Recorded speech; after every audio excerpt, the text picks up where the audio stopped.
Ya, bertemu lagi bersama saya Hendara di channel saya Hendara Komik. Hari ini saya mau bahas kamera dari Poco X6.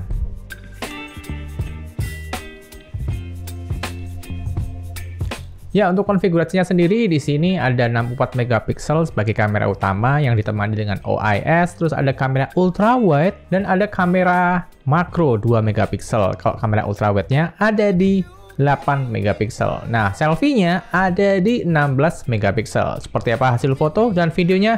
Yuk kita simak sama-sama. Jadi yang paling kerasa happy banget ketika saya nyoba kamera dari Poco X6 adalah in sensor zoom-nya ini beneran ngefek banget. Jadi waktu saya foto 10 kali, ini tetap tajam bro, 10 kali loh. Kalau yang dulu-dulu biasanya tuh cuma zoom digital aja yang pasti hasilnya busuk gitu ya. Tapi ini hasilnya tajam. Dan serius ini bukan hasil croppingan dari 64 megapikselnya ya, tapi serius ini in sensor zoom. Lihat aja fotonya. Gokil, minyak kelihatan tajam banget di foto 10 kali. Gila gak? Gokil banget bro. Bagus banget untuk fitur in sensor zoom-nya. Baru jalan sebentar aja keringetnya sudah bercucuran di mana-mana. Tapi nggak apa-apa, ini sehat. Bikin badan jadi tidak terlalu pegal.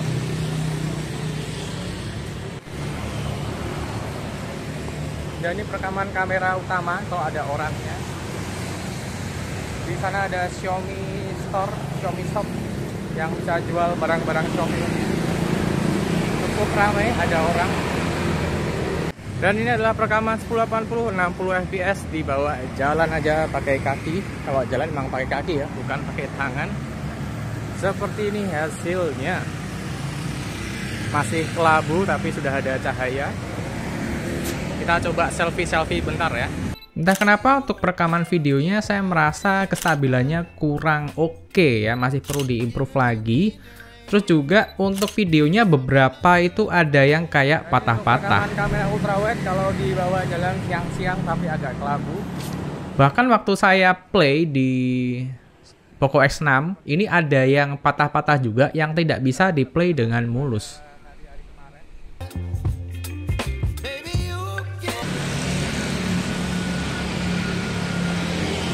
Dan ini adalah hasil perekaman kamera depan di 1080 30 fps. Keadaan sore hari jam setengah 6 dibawa jalan aja seperti ini hasilnya. Bagus sih, Snapdragon punya.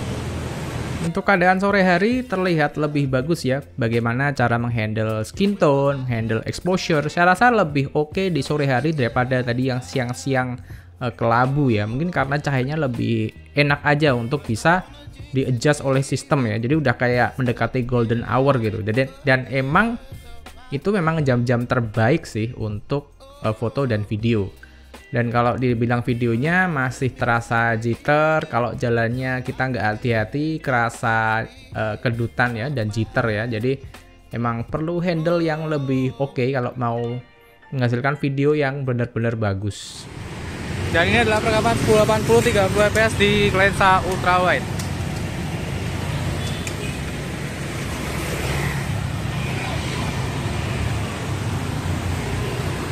Kamera ultrawide-nya malah lebih stabil daripada kamera selfie-nya.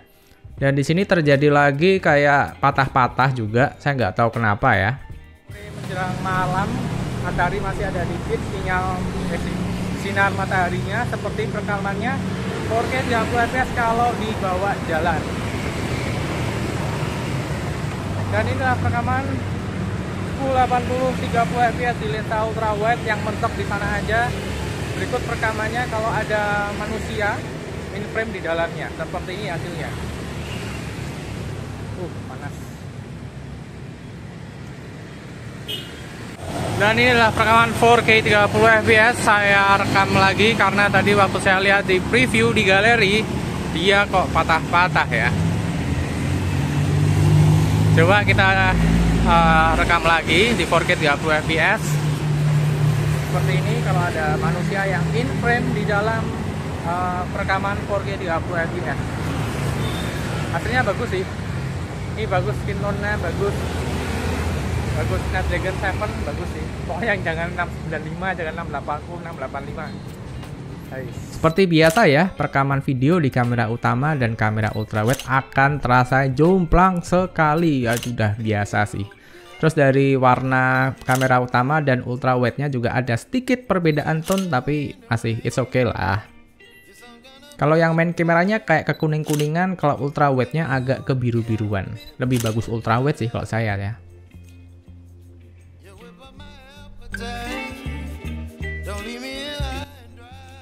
Dan untuk video malam saya rasa lebih baik lagi ya untuk menghandle situasi dari exposure, skin tone. Saya rasa ini lebih bagus daripada siang maupun sore hari. Malah low light-nya lebih bagus ya untuk kamera selfie-nya. Cakep sih kok ini. Bisa cocok dibuat ngevlog, tapi kalau kita ngomongin kamera belakang maupun ultra wide di keadaan low light, ya pasti udah kerasa jitter-jitter ya. Untuk harga segini udah pasti kerasa, untuk HP-HP mahal juga kerasa kok, cuma mungkin emang lebih minim aja. Tapi kalau untuk dari segi hasilnya dan kualitasnya, untuk kamera utamanya sih terbilang oke ya. Lalu untuk kamera ultrawide pasti seperti biasa karakteristiknya akan lebih gelap dan detailnya akan kurang. Ya nggak apa-apa sih. Namanya juga kamera ultrawide-nya 8 megapiksel ya, tapi udah cukup untuk dibuat video-video. Dan masih aja ya terjadi kayak patah-patah gitu. Dan biasanya waktu ada video-video patah gini tuh aku masukin ke CapCut itu jadi mulus ya, jadi lancar ya. Cuma kali ini nggak, tetap terasa ada patah-patah, ada nyedet-nyedet. Cuma semoga akan diperbaiki di next update ya, karena ini kan bakal dapat Xiaomi HyperOS Android 14, semoga bakal diperbaiki di sana aja sih. Saya ngarepnya sih seperti itu dan kita harus nunggu sampai kuartal 2 tahun ini.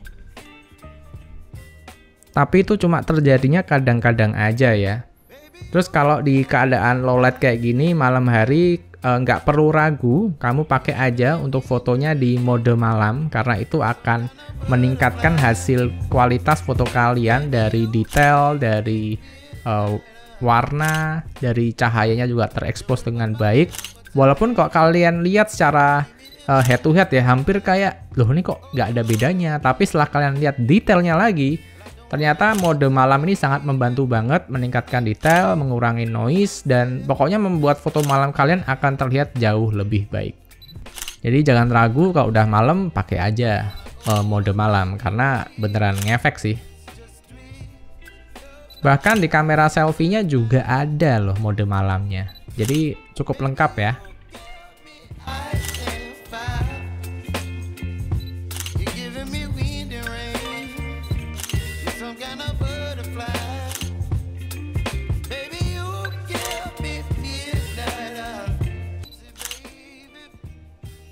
Kalau hasil dari videonya sih standar ya. Kalau dari hasil fotonya sih saya bilang sih udah oke banget. Apalagi kalau kamu buat konten di dalam studio juga videonya juga termasuk bagus sih. Cuma memang tadi yang kita soroti adalah masalah kestabilan dan jitter-jitter itu aja sih. Semoga bisa diperbaiki di next update-nya.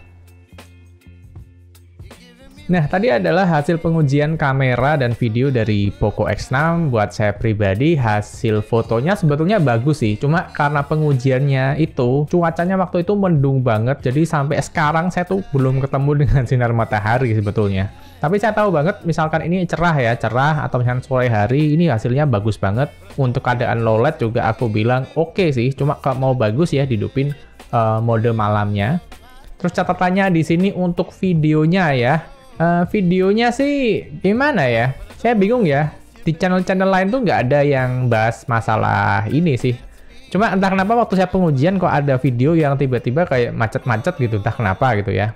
Mungkin setelah saya coba-coba lagi, siapa tahu masalah ini hilang. Atau walaupun masalah ini nggak hilang, tenang aja kok. Karena bakal ada update di Xiaomi HyperOS di kuartal 2 tahun 2024 yang saya harap sih ngebenerin masalah ini. Karena ya sayang banget karena kameranya udah bagus banget ya. Buat foto tadi udah kelihatan, warnanya cakep, highlight kontras udah pas dengan Snapdragon seri 7 memang sebagus itu sih. Untuk hasil videonya yang kamera depan entah kenapa saya ngerasa kestabilannya ini kurang ya. Padahal ada gyro, ada EIS, gyronya juga waktu saya buat main PUBG juga enak. Ya semoga hal ini juga bisa difixkan kembali di next update. Kayak di Poco F5 yang saya rasa ada improvement dari kameranya setelah melakukan update. Nah, jadi seperti itu pengujian kamera dan video dari Poco X6. Buat teman-teman yang mau mengomentari, silahkan tulis di bawah ya. Karena saya sih penasaran ya, pendapat kalian gimana? Karena menurut saya untuk harga 3 jutaan ini ya oke lah 3,8 ya, 3,8, 3,7 ini hasil kameranya sih cakep sih sebetulnya. Cuma memang eksekusinya masih kurang matang ya. Mungkin karena udahlah nanti aja kita fixkan lagi di Android 14 di Xiaomi HyperOS. Ini kan masih Android 13 gitu, siapa tahu mungkin matangnya nanti ada di next update. Kayak Samsung A54 dulu, videonya masih goncang-goncang waktu perekaman 4K, setelah update langsung jadi stabil. Ya, siapa tahu akan jadi seperti itu. Dan seperti itu videonya. Terima kasih buat teman-teman yang udah nonton dari awal sampai akhir, dan sampai bertemu di video berikutnya. Ya, di next full review-nya ya.